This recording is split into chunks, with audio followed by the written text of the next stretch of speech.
Here in this festival, we have one special place. It's a cyber hub. They have specialized sessions for professionals where they're discussing like a cybersec on the industry level, and also have the standoff battle. It has been like 13th time. Professionals in the cybersecurity split up into teams, red teams and blue teams. Ones are attacking, others are defending, polishing their skills, which they'll be handy in real life. They call them cyberranges. And today, the head of the center of the cyber drills, Makar Lyakhnov, will bring us up to date. Let's welcome.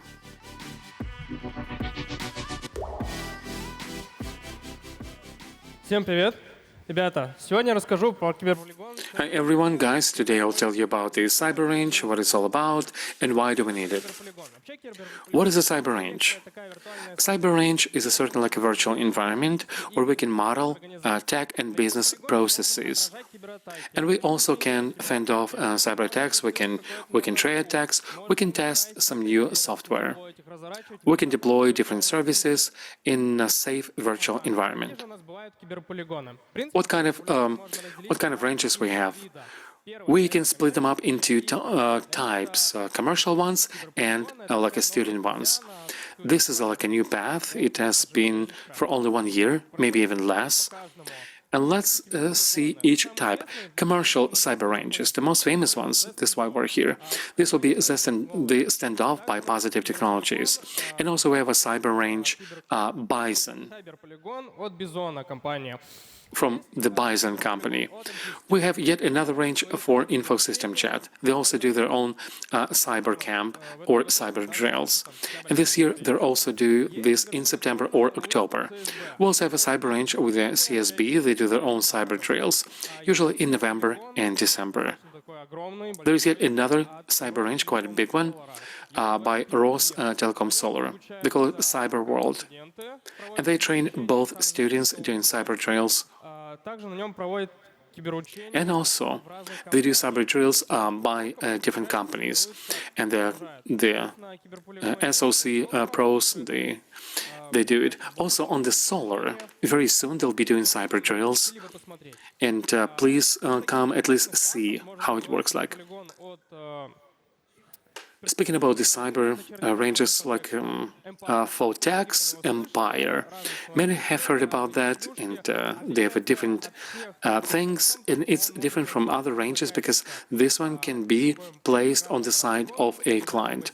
It's a software and hardware unit. They come with a server, which is software. It's very convenient for universities and colleges or some smaller organizations. And if you don't have lots of money, you don't have to buy some kind of subscriptions from the Bison, but you just get a Empire and other cyber drills from the InnoStage and some other companies. There's also LLC cyberrange. They deploy their own for attackers and defenders. But the most interesting one are the student ones. I can identify the three, like only three basically. This is all we have. We are not going to speak about the mobile ones. Let's see the cyber ranges which have been created by the student teams in organizations. The one which I'll be giving you is a Nevsky GUAP in our own development, not attached to any vendor.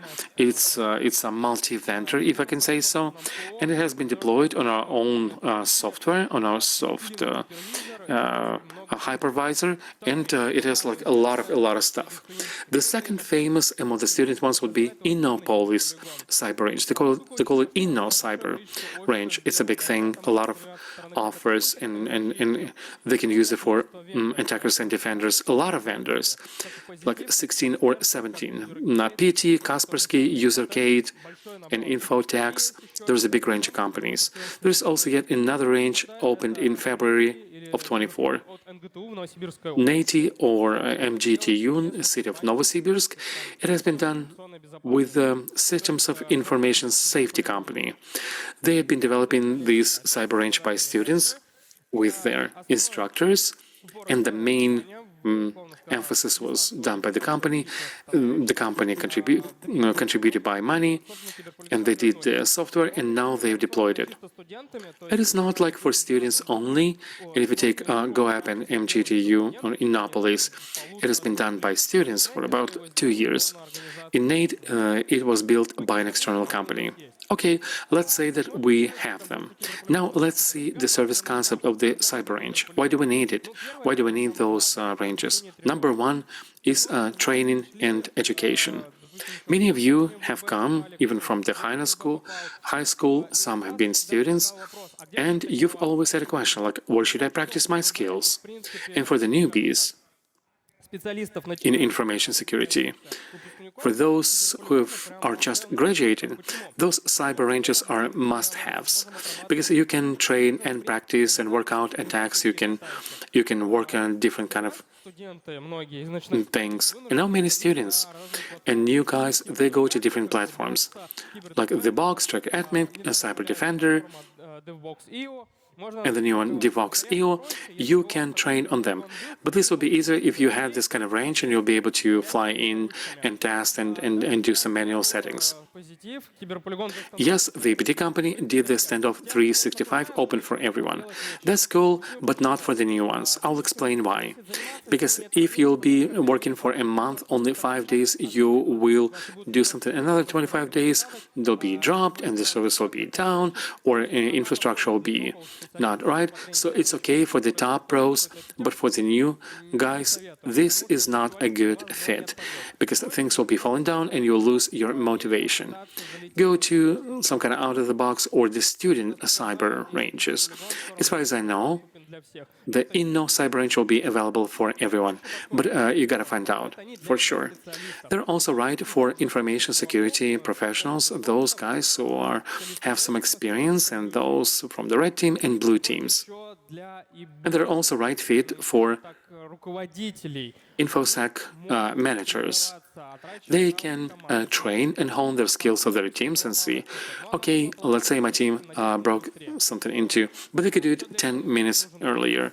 What else do they need? They need this kind of software, they need this kind of communications.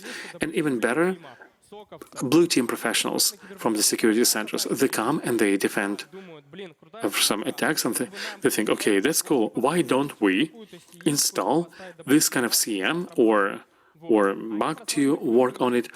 They are seeing or checking and testing and saying, okay, you can put this thing, and they put it on and get profit.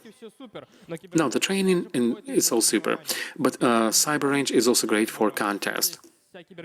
And this is how standoff was originated. It was a CTF. What kind of CTF we have? Jeopardy in Act Defense. What is Jeopardy?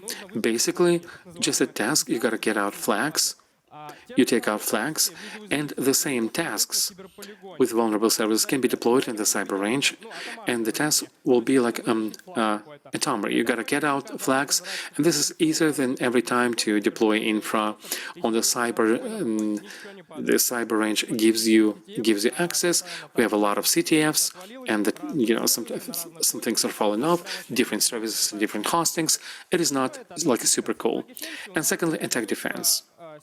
In this case, you're giving services, some service, like some of them are vulnerable, and you can also deploy on the cyber range. You do not need some external information. All the same goals, defending server, you can deploy it on a cyber range. What else? Most interesting is testing and research. We can work out these kind of like double twins, digital twins attacks. Some of the most famous would be PT company, and also from the inner stage. They deploy their digital twins. Sometimes the things can also go down You gotta admin it, you gotta see how it works. But the idea is that you can take this digital twin, put it up on a range, or take a copy of your twin, test it in a safe environment, and to see, okay, here we have some problem. We're not going to be testing somewhere on the production. We're going to test it in the safe environment, and we can find some flaws, and we can fix those bugs, and we do not to do it in reality. Secondly, this is software testing in isolated environment. Some of the protective tools gotta be tested, or soft gotta be tested, or some services.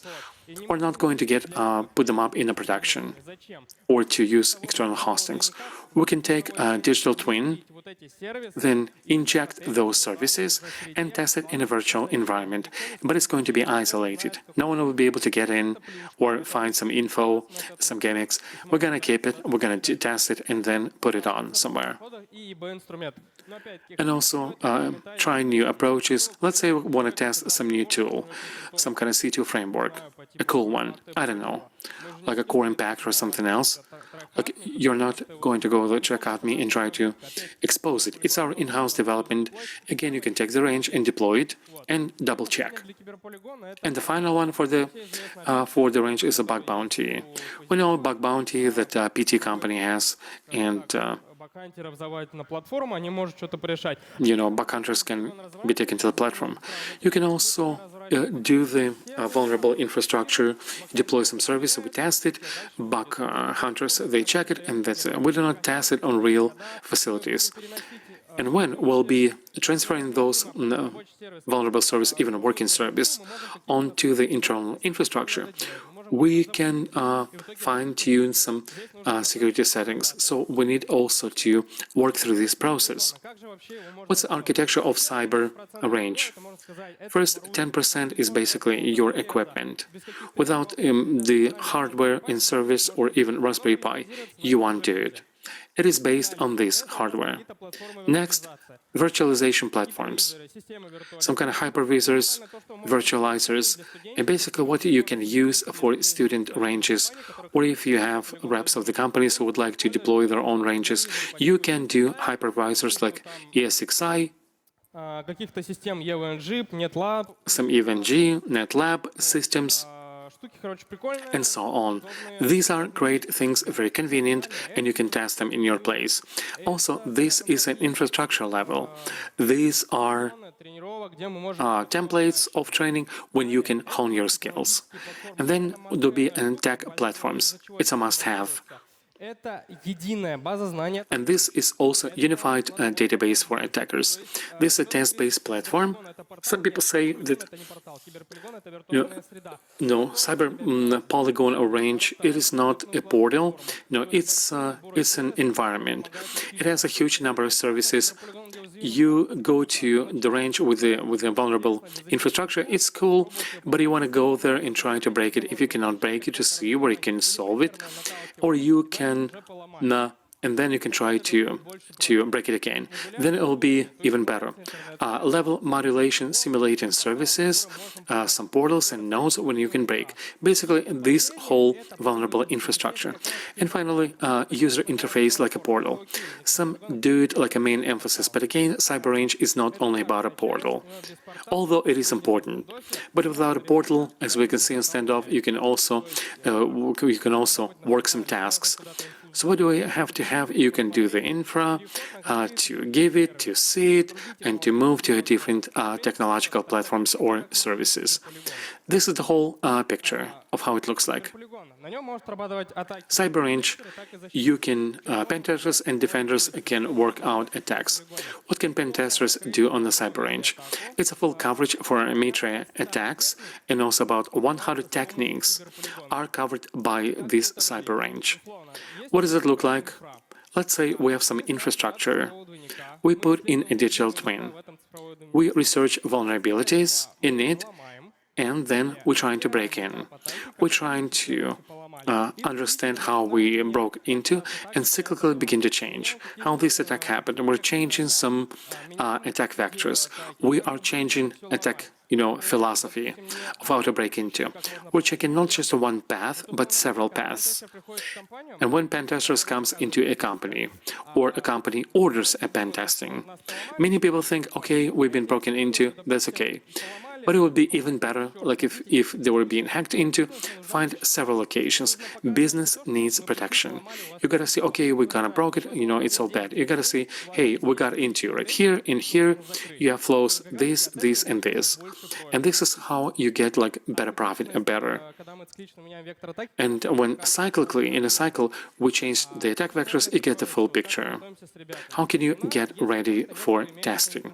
Let's say we have a certain toolbox.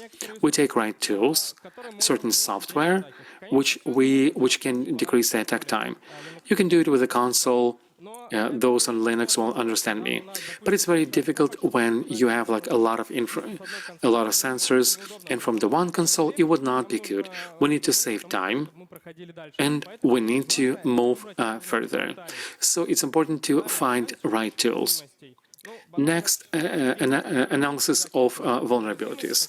Of course, we gotta evaluate the safety of the existing infrastructure based on vulnerabilities, basically by the scanners, and then we do it by hands, where you're trying to find those locations. It is not like a manual for like some kind of true hackers, but for the beginners it will be great. Next, we analyze techniques and modeling different methods and methodologies of attacks for developing our own strategy. It's cool when you have some kind of infrastructure.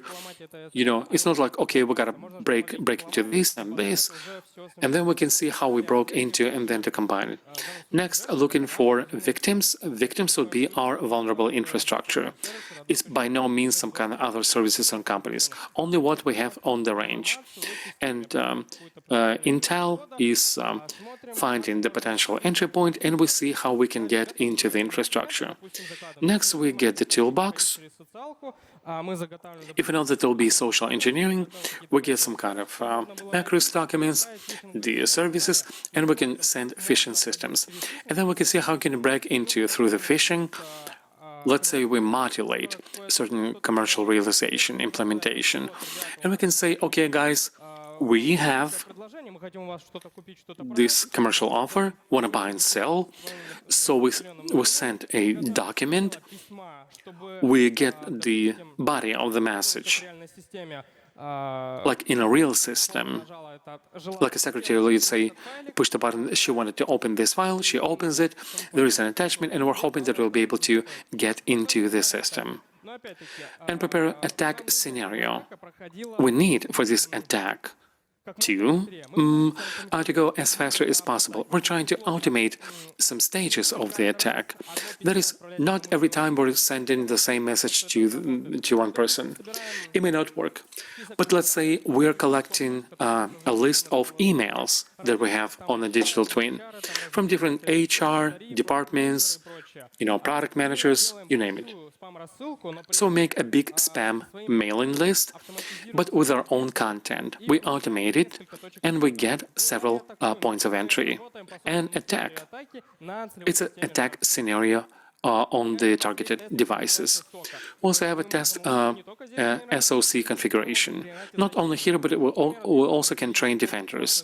You can see open source software. The system right now, which is being implemented in the student organizations into universities, not on commercial products, but also on open source. So it has some bugs because it's supporting open source, but you don't have to spend millions to buy vendor products. In our security centers, we have CM systems. You can analyze logs. Yelka Stack, the most famous. You can take OSOC, Bazooka, and others, but Yelka Stack would be the baseline. We also need to see what perpetrators do within the network. We get NTA tools and traffic analyzer to analyze traffic. If some attacker is doing reverse shells, we need to understand how we can detect it, how we can identify. NTA works very well. And if your company has like big capabilities, you put Michael or Kim, this will be more than enough. Next, UBA system or OpenUBA, this is open source, to analyze users' behavior, what they do. Next, XDR, or you can say that Vazook is not like ideal. It will enable you to react on the node. ADR is a detection and response on some kind of nodes, on endpoints. How we can get them, see their credentials. The next, ERP. Fear Iris, the most famous one. That's a top. Those who use Hive 4, Hive 5, but then they moved away from the open source, and you can use it. It's connecting very well with the Shuffle, but the Fear Iris would be my preference. Next, we have MISP. This is an open source type threat intelligence platform. For some kind of threats, we can see some kind of logs, indicators of compromise and what kind of attacks and how the perpetrators may work. Next, we have a sandbox. The most famous cookie sandbox. You can use the version number 3 because they have a lot of good things, and the second one is kind of rolling down, but at the same time you can use it. Next, deception platform. And also Deja Vu, that's quite trivial, but it's a good from the open source. If you want to see like honeypot and honeynets, you can go to Honeypot Hopper, and there's an article for 70 different honeypots and 3 honeynets. Firewall, OpenAppSec would be the most famous one. It's good with behavioral analysis, and it's an open source. Instead of that, you can also use some sensors, but you gotta fine-tune. On the WAF OpenAppSec, this would be very cool. SAR for Shuffle, for incident response. In open source, you cannot find anything else, maybe 2 or 3, but Shuffle would be the most famous. SGRC, I'm not going to stop on that, but basically open source things, and this is needed to check on the normative base, how all of this is organized, and how information is protected. Next thing which is being added is BAS platforms, which automates all the attacks. Mitra, Caldera, the most famous, you can take also the other ones. But Mitre, they've done the good. Caldera is like a must-have. It covers like a huge number of different things. Now, the idea of a cyberrange is cheap. All solutions in our cyberrange, we have our own developments and the free Russian software, and also the minimal solution of the open source, like systems, and the stream of different knowledge. That is, we can not only to attack and to defend our infrastructure, but we can configure different infrastructure. It's a flexibility and scalability. You can emulate infrastructure of a company and also create like an in-lab version. Data control and protection, that's about private companies. The infrastructure of our digital twins is on our own data center. We have our own Russian hard and software, makes us independent. And now, because of all the situations, many Western companies moved away. We don't care because we have our own open source software and we can deploy it in a safe environment. Yeah, there is some compromise open source, but this is not my topic. And also uniqueness of that of our InnoCyber range. We have a huge set of software. We have the full coverage for different custom solutions. Not all of them, but most part. What kind of outcomes we have received by implementing cyberrange? By taking part in cyberrange and building this kind of cyber drills, we can reproduce real attacks. We are training pen testers, developing our own skills, and come up with new attacks. Meeting new threats, we can find out different kind of threats in this infrastructure and see how can we break this, and this. Not always, for example, you will find by CVEs, but right here you can deploy those services with a specific CVEs and to work. And also developing processes doing cyber battles on the test infrastructure enables you to go through each stage of a kill chain. Thank you for your attention. If you have any questions, thank you, Makar, of course. I want to ask you, can we compare in terms of like what is happening on different cyber ranges.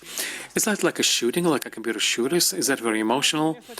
You know, computer shooters is a great topic, but still you can develop those attack skills and then to go to bug bounty and get money, and not simply just waste your time.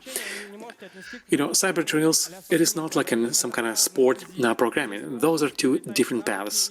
You are learning, you're getting your skills, and probably you hone your skills. When you're playing different games, yes, it's a monotonous, like but you know, with the cyber drills, you get different infra, different services, and these are different methodologies. You're training your brains. But do people get kicks, get pleasure out of it? Yeah, of course they do. And this is the main thing which should capture our audience. Please come, because like it's cool, it's dope, you know, and be part of those cyber battles in September, October to cyber camp, and come in November possibly to standoff, and you can practice. So we can come even between to play in standoff 365. It's cool. We can pump up our community. You don't have to be a part of the groups. We can all be in on one platform and train.